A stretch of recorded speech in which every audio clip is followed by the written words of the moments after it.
আমি তো একটা দেশ চিনি, এই দেশে কোনো বেনামাজি নেই। আমি 6 বার গেছি ওই দেশে, কোনো বেনামাজি ওই দেশে নেই। এটা আমার প্রথম দিন প্রমাণ হয়েছে। আমি প্রথমবার যখন যাইতেছিলাম আদিস আবাবার থেকে ইথিওপিয়ার থেকে আমার ফ্লাইট ছিল, আমার পাশে যিনি বসা ছিল ও প্লেনে পুরা দাঁড়াইতে পারতো না, ছাদে লেগে যেত। প্লেন একটু নিচা থাকে না, লাগেজ লুগেজ বড়ার পরে তো মাথা উঁচা করতে পারতো না, এরকম লম্বা।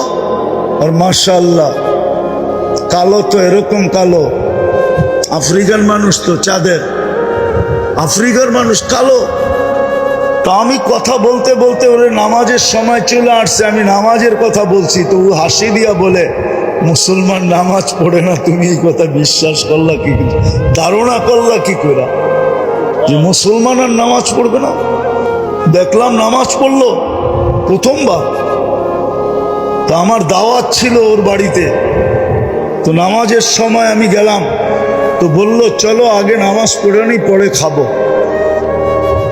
তারপর আমি 6 বারে ওদেরকে পরীক্ষা করছি, বিলকুল টপ টু বাটন, প্রেসিডেন্ট থেকে নিয়া, সেনা প্রধান থেকে নিয়া, নিচের আমলা পর্যন্ত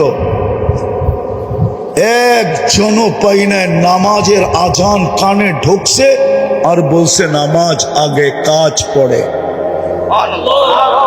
আজান কানে পড়তে দেরি, চিৎকার দিয়া উঠা বলে নামাজ আগে কাজ পড়ে, এবং নিজে ইমামতি করে নামাজ পড়ায়। কি আমি প্রেসিডেন্টকে দেখছি নিজে ইমামতি করে নামাজ পড়ায়। আর কেরাত শুনলে আমাদের দেশের কারীরাও কইব কেরাত, এত সুন্দর কেরাত, হদর এত সুন্দর পড়ে। তো মেরে দোস্ত, আমরা কি একটা ইউনিয়ন বানাইতে পারবো না?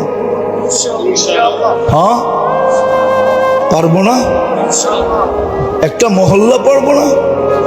এই জন্য বলতেছি সাহায্য ওই পর্যন্ত আসবে না।